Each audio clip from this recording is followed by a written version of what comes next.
আসসালামু আলাইকুম। পাকিস্তানের দিকে তাকিয়ে আছে পুরো ভারত ভেঙে যে টুকরো টুকরো হওয়ার একটা সম্ভাবনা আছে, সেটা পাকিস্তানের এই হামলার দিকে তাকিয়ে আছে পুরো ভারতবাসী। ভারতে কিন্তু অনেকদিন থেকেই স্বাধীন রাষ্ট্র ঘোষণার দাবিতে অনেকেই যুদ্ধ করতেছে, কিন্তু এটা ভারত প্রকাশ করতেছে না। এখন ভারত পাকিস্তান যেহেতু যুদ্ধ শুরু হয়ে গেছে কাশ্মীর নিয়ে, ইতিমধ্যে আপনারা খবর পেয়েছেন ভারতে পাকিস্তানের হামলা চলছে, পাকিস্তান ভারতে হামলা করতেছে। বিশেষ করে মসজিদ এবং শিশু সহ কয়েকজন বেসামরিক নাগরিক নিহত হয়েছে ভারতের হামলায় পাকিস্তানে, এবং পাল্টা হামলাও করতেছে পাকিস্তান। এখন এই সুযোগে কিন্তু পাকিস্তান যদি একটি কাজ করে, পাকিস্তানের হামলার আহ, বেশ ভয়ঙ্করভাবে হামলা করতে হবে ভারতে।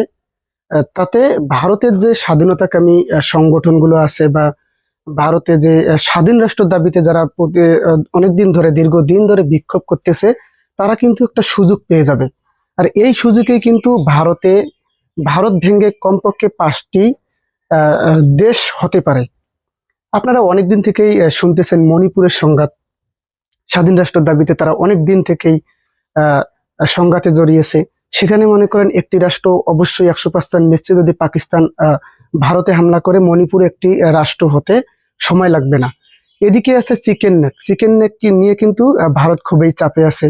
চীন, পাকিস্তান এবং বাংলাদেশও কিন্তু সম্প্রতি এতে যোগ দিয়েছে।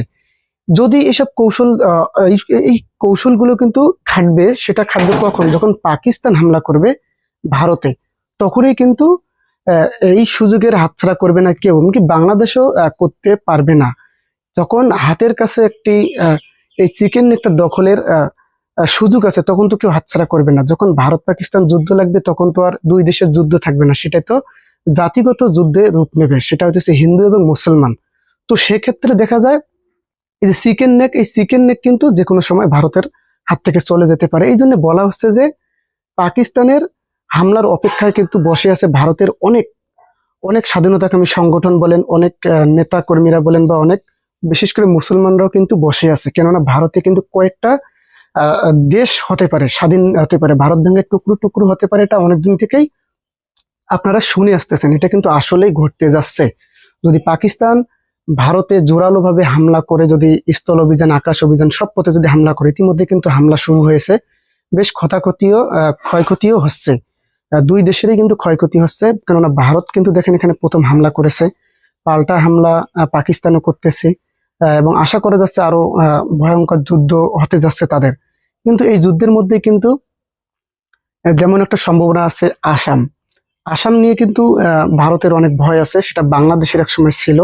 যাই হোক, এই সুযোগগুলো কিন্তু অপেক্ষা করবে না, কোনো আসলে সংগঠন এই সুযোগের হাতছাড়া করবে না। যেন পাকিস্তানের দিকে তাকিয়ে আছে, পাকিস্তান যদি জোরালো ভাবে ভারতে হামলা চালায়, তখন তো ভারতও হামলা চালাবে, সমস্যা নেই। তখন দুই যে দেশের যে সেনাবাহিনী আছে সেগুলো আসলে পরিস্থিতি ভেঙে পড়বে। তখন কিন্তু বিচ্ছিন্নতাবাদী যে দলগুলো আছে, তারা কিন্তু যে কোনো সময় যে কোনো রাজ্যকে স্বাধীনভাবে ঘোষণা করতে পারে। এতে কিন্তু ভারতের চরম বিপর্যয় এটা তৈরি হতে পারে, ভারত ভেঙে টুকরো টুকরো হতে যাচ্ছে, এটাই কিন্তু বাস্তব। এখন যে হামলাগুলো হচ্ছে, ভারত যেভাবে পাকিস্তানে হামলা চালালো গভীর রাতে, এটা কিন্তু পাকিস্তান এবং ডোনাল্ড ট্রাম্পও এটা লজ্জাজনক বলে আখ্যায়িত করেছেন। এগুলোর করে তো লাভ নেই। এখন পাকিস্তান যেহেতু প্রতিশোধ নেবে, পাকিস্তান তো কখনো বসে থাকেনি। ভারতের হামলার আহ, যে পাল্টা প্রতিক্রিয়া দেখিয়েছে তা ভয়ঙ্কর। এটা পাকিস্তান অনেক আগে থেকেই দেখিয়েছে। ইতিমধ্যে ভারত পাকিস্তানের অনেক যুদ্ধ হয়েছে, বিশেষ করে কাশ্মীর নিয়ে। এখন যে প্রতিক্রিয়াগুলো হয়েছে সেগুলো কিন্তু ভয়ঙ্কর। এবার কিন্তু সরাসরি পাকিস্তানের ভূখণ্ডে ভারত ক্ষেপণাস্ত্র হামলা চালিয়েছে এবং বহুত ক্ষয়ক্ষতিও হয়েছে। এর পরিপ্রেক্ষিতে কিন্তু পাকিস্তান বসে থাকবে না, ইতিমধ্যেই তারা যুদ্ধ ঘোষণা করে দিয়েছে। তবে এই সুযোগে পাকিস্তান যদি একটু জোরালোভাবে হামলা চালায়, তাহলে মনে করেন ভারতের যে রাজ্যগুলো আছে, যারা অনেকদিন ধরে স্বাধীনতার স্বপ্ন দেখতেছে, তারা কিন্তু যে কোনো সময় স্বাধীনতার ঘোষণা দাবি করবে, এবং ভারতে ভয়ঙ্কর এক যুদ্ধ পরিস্থিতি তৈরি হবে, এবং ভারত ভেঙে কয়েকটি রাষ্ট্র হতে পারে। তো আসলে আপনারা কি চান? এই যে ভারত পাকিস্তানের যুদ্ধের ক্ষেত্রে কিন্তু এদিক দিয়ে অনেক লাভ আছে অবশ্যই। পাকিস্তান যদি একটু জোরালো হামলা চালায়, তাহলে কিন্তু ভারত ভেঙে টুকরো টুকরো হয়ে যেতে পারে, এবং সেখানে কয়েকটি স্বাধীন রাষ্ট্রের জন্ম নিতে পারে। আপনারা কি চান? পাকিস্তান কি জোরালো হামলা চালাক নাকি চালাক না? অবশ্যই কমেন্ট করে জানাবেন। ধন্যবাদ। আসসালামু আলাইকুম।